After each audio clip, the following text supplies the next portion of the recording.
जय श्री राम, जय श्री हनुमान। बागेश्वर राम कथा में सभी भक्तों का स्वागत है।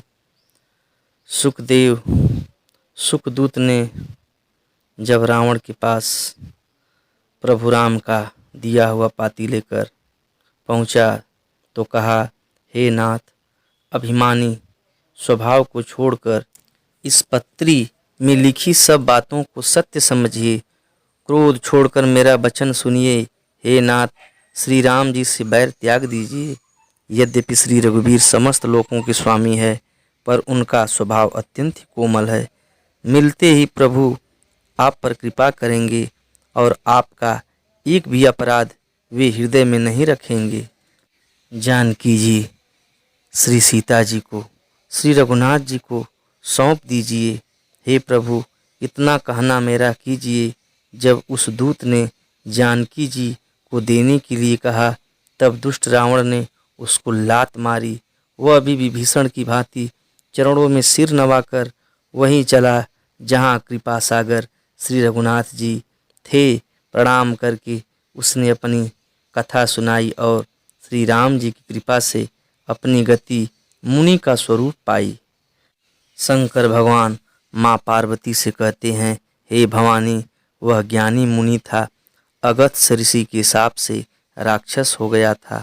बार बार श्री राम जी के चरणों की वंदना करके वह मुनि अपने आश्रम को चला गया। इधर 3 दिन बीत गए, किंतु जड़ समुद्र विनय नहीं मानता। तब श्री राम जी क्रोध सहित बोले कि बिना भय की प्रीति नहीं होती है। हे लक्ष्मण, धनुष बाण उठाओ, मैं अग्नि बाण से समुद्र को सोख डालूं। मूर्ख से विनय, कुटिल के साथ प्रीति स्वाभाविक ही, कंजूस से सुंदर नीति, उदारता का उपदेश, ममता में फंसे हुए मनुष्य से ज्ञान की कथा, अत्यंत लोभी से वैराग्य का वर्णन, क्रोधी से सम शांति की बात और कामी से भगवान की कथा।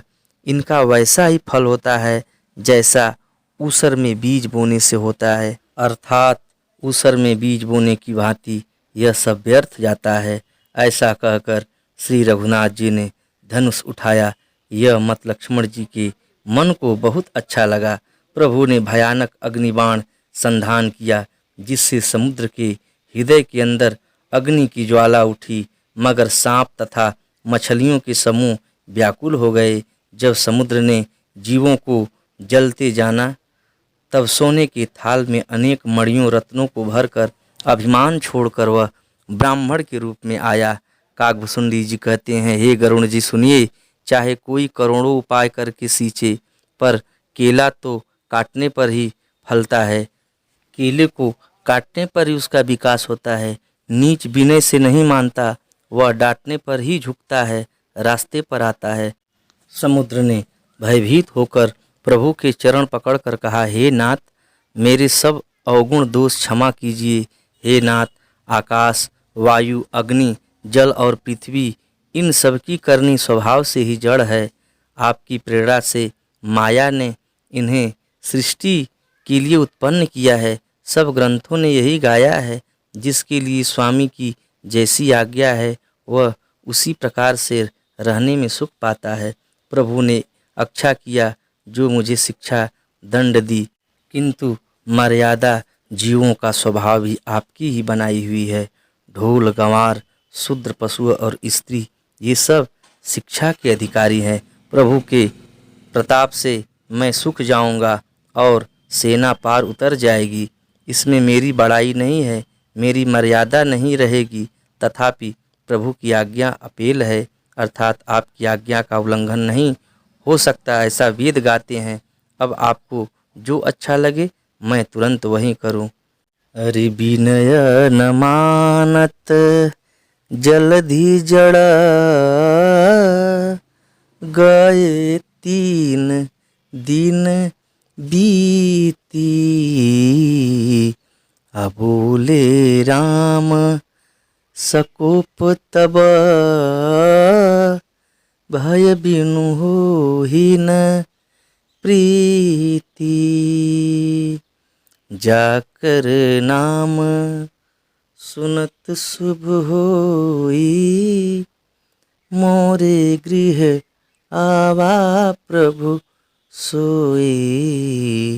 लक्ष्मण बान सरासन आनो, सोखों बारिधि बिसिख कृसानो।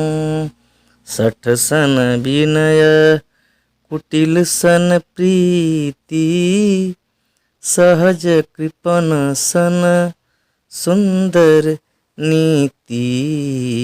ममता रत सन ज्ञान कहानी, अति लोभी सन बिरति बखानी। क्रोधहि सम कामी हरि कथा, ऊसर बीज बये फल जथा। अस कहीं रघुपति चाप चढ़ावा, यह मत लक्ष्मण के मन भावा। संधान्यो प्रभु बिसिख कराला, उठी उदधि उर अंतर ज्वाला। जय श्री राम। अगर हमारी यह कथा अच्छी लगे तो चैनल को सब्सक्राइब और लाइक जरूर करें। हर हर महादेव।